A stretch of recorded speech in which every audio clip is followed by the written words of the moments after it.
Hola, ¿cómo están? Espero que muy bien y que la paz de Cristo sea sobre tu vida, sobre tu casa, sobre tu familia, sobre cada uno de tus seres amados. Amén. Vamos a ir al libro de Primera de Samuel, en el capítulo 30. Y quiero ver solamente una frase que está aquí.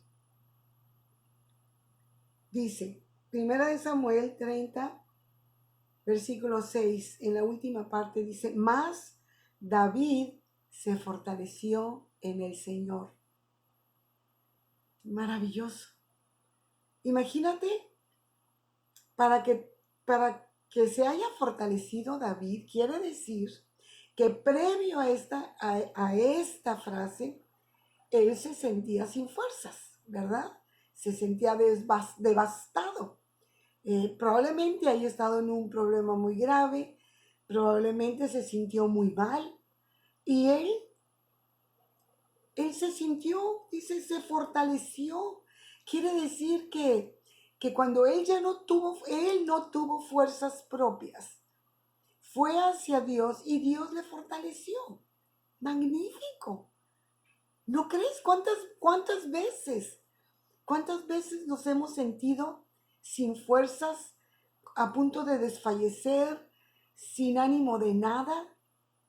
Y, y bueno, hay personas que se pueden tomar una pastilla, hay personas que se ponen a llorar, hay personas que se ponen a pelear, a discutir, se enojan, se desesperan, lastiman porque en su frustración, pero David se fortaleció en el Señor.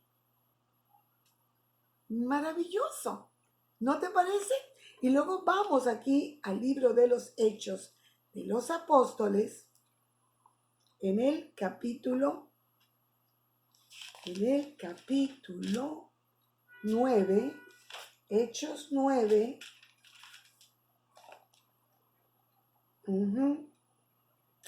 dice 8 y 9, no, 8 y 9, no, en el versículo 15, mira lo que dice. El Señor le dijo a Ananías, la persona que oró por Saulo, el que era perseguidor de los cristianos, de los que seguían a Cristo, y él iba a orar por él, y Dios le dijo, a este hombre atiéndelo, ora por él, quiero que ores por él, porque viene ciego, quiero que ores por él. Y Ananías dijo, no, por favor, me da miedo porque este hombre ha enviado a la cárcel a muchísima gente. Pero mira lo que dice Jesús, lo que Jesús dijo. Ve, porque instrumento escogido me es este. Que Dios se exprese, que Jesús se exprese de ti. Ve y háblale a ella. Háblale a Ethel, porque instrumento me es. ¿Qué temor pudiera tener una persona cuando entiende, cuando ellos estaban cara a cara? Jesús le dijo a él, ¿sí? Bueno, en misión se lo dijo. Él sabía perfectamente. Ananías sabía perfectamente que era Jesús el que le estaba diciendo. Y le dijo, es mi instrumento. Qué maravilla. Qué maravilla que Dios exprese. Qué miedo puedas tener si es Dios el que está tomando la decisión que tú o que yo somos instrumentos de Él. Qué maravilla. Ahora, viendo estos resultados, Yo quiero que veamos lo que aconteció antes de que a Saulo, que era un perseguidor de los cristianos, ¿cómo fue? ¿Por qué él? ¿Cómo fue esto? Vamos a ver.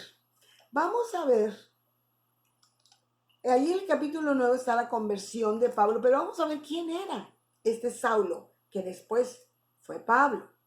Vamos a ir al capítulo 26.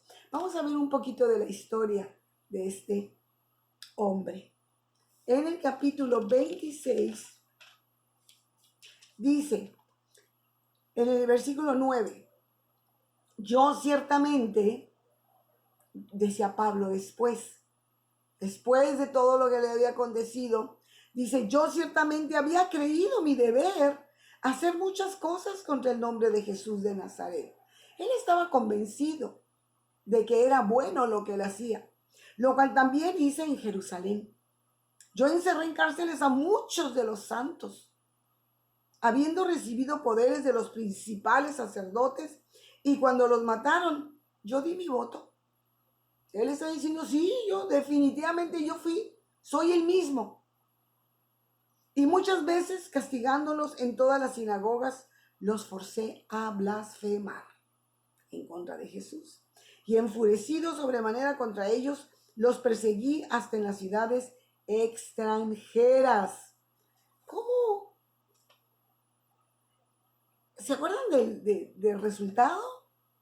Este hombre perseguidor de la iglesia, de los cristianos, y que Dios, Jesucristo dijo, instrumento me es él, un instrumento útil me va a ser este hombre. Atiéndamelo. Nosotros no conocemos ni los planes, ni lo que Dios va a hacer, porque Él ve mucho más allá de lo que tú y yo vemos. En el capítulo 8 de los Hechos, vamos a ver en el versículo 8 y 9, Hechos 9, 8, 9, dice.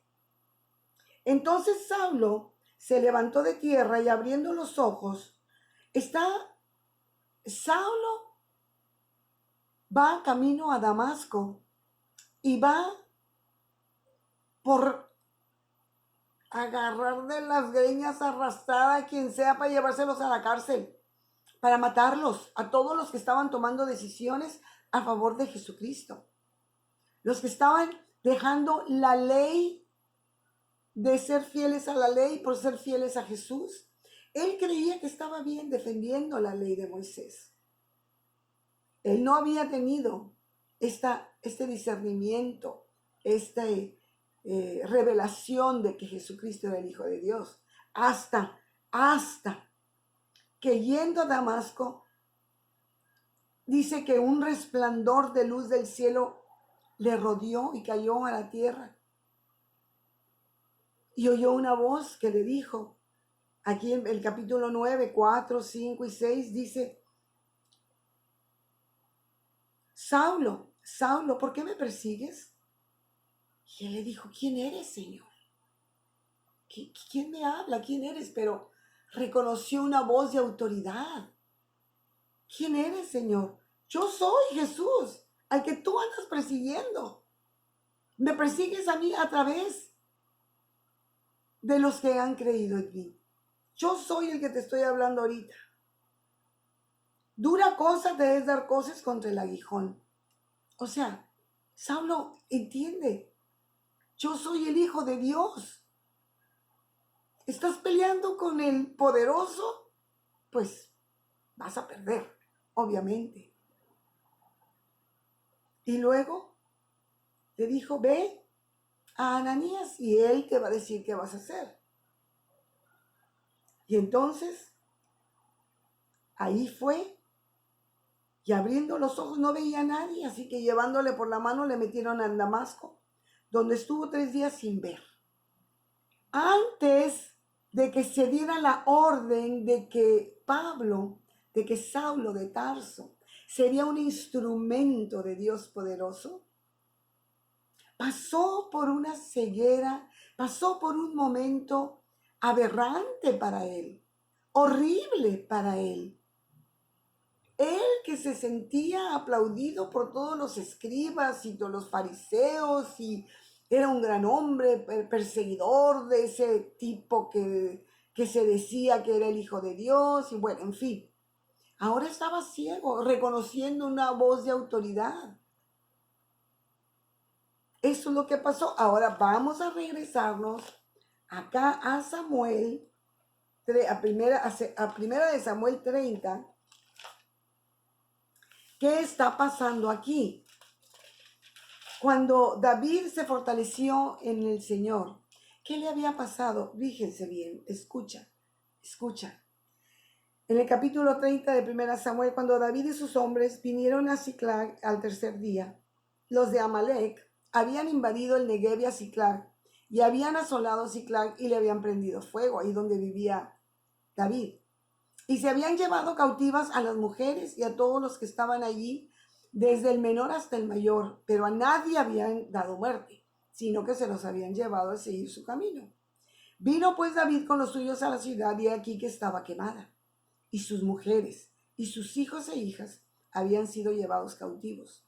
Entonces David y la gente que con él estaba alzaron su voz y lloraron hasta que les faltaron las fuerzas para llorar. Las dos mujeres de David también eran cautivas y David se angustió mucho porque el pueblo hablaba de apedrearlo, pues todo el pueblo estaba en amargura de alma, cada uno por sus hijos e hijas. Mas David se fortaleció en Jehová. ¿Cómo estaba David antes de estar fortalecido en el Señor? Llorando, dice. Lloraron hasta que les faltaron las fuerzas. Yo no sé si tú algún día has llorado hasta desfallecer, hasta no tener más fuerzas como David. Ahora, el mensaje que nos dan estas dos historias, y que hay muchas más que puedo poner de ejemplo, pero no hay tiempo, es esto. Dios nos pasa y permite pruebas en nuestras vidas, porque cada prueba nos salimos de cada prueba más fuertes, más fortalecidos, siempre y cuando nosotros vayamos al Señor. Porque si nos quedamos en la prueba, lamiéndonos nuestras heridas, pobre de mí, ay, pobrecita, ay, las heridas nunca se van a aliviar mientras que estén húmedas. Tienen que secar. Pero si tú y yo tomamos la decisión equivocada, no vamos a llegar muy lejos. David se fortaleció en el Señor. Las pruebas son una bendición. No debería de ser así. No debería, pero es porque nuestro necio corazón insiste en no doblegarse ante Dios cuando todo está bien.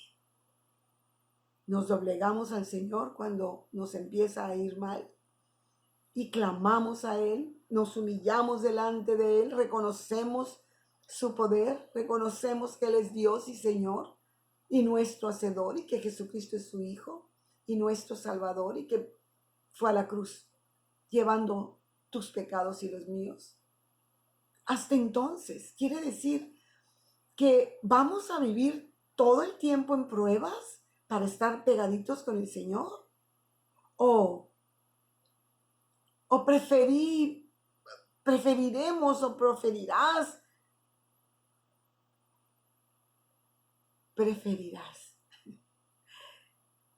ir al Señor antes de la prueba. Ya hemos tenido muchas pruebas. Yo no creo que ya una persona de 15 años ya ha pasado por muchas pruebas, ha sido probada muchas veces y no ha hecho el efecto, porque Dios es el que nos prueba. Dios permite esas pruebas para que nosotros estemos junto a Él. Y muchas veces viene la prueba y se va la prueba y lloramos y no aprendemos y no damos ese paso. Es como si Dios nos diera un empujón. Ándale, ándale. Pues yo no quisiera darte estos empujones. Yo quisiera que no tuvieras ninguna prueba. Pero por tu corazón que ama este mundo, que no quieres dejar este mundo para dedicar más tiempo a tu relación conmigo, a conocerme más, a saber cómo soy y quién soy y qué quiero para ti, para que vivas feliz y vivas en todas mis bendiciones. Los empujones de Dios. Yo ya tuve mi super empujón. Saulo entendió y luego fue un apóstol de Jesucristo, tremendo. No necesitó más que de ahí que lo tiraran del caballo. Qué bueno, qué bueno. Pero a veces necesitamos una y otra y otra y otra prueba. Así es que cuando venga la prueba, gózate, dice Santiago, capítulo 1, versículo 2. Gózate cuando venga la prueba, porque esa prueba tiene el propósito de acercarte, de echarte, de empujarte a los brazos de tu Dios. No te regreses, quédate ahí. Quédate ahí, te conviene, es lo mejor que pudiéramos hacer, quedarnos ahí, no regresar otra vez y al rato otro empujón y otra prueba y en una de esas pruebas a lo mejor no vamos a poder superarla. El Señor te bendiga, vamos a orar. Gracias, gracias Señor por esos empujones que nos das, por esas pruebas. Quizá hoy mismo alguna de nosotras está pasando por una prueba. Y a lo mejor pensamos que tú no nos amas, que nos has abandonado. Y es todo lo contrario, Señor. Tú nos estás empujando, atrayendo hacia ti, hasta tus brazos. Que podamos entender y que podamos, Señor, pasar con gozo la prueba. Y no regresarnos para estar dispuestos a otra prueba, sino a continuar en tus brazos para siempre. Señor, nosotros somos ejemplo para nuestros hijos, nuestras amigas, nuestros padres, nuestros parientes y nuestros amados. Que hagamos lo correcto para que podamos ser instrumentos tuyos. Gracias, Señor. Gracias en el nombre de Jesús. Te pedimos que esta semana sea una semana de bendición, que tú estés con nosotros y que ayudes a todas aquellas personas que están luchando en una cama de hospital o en su casa.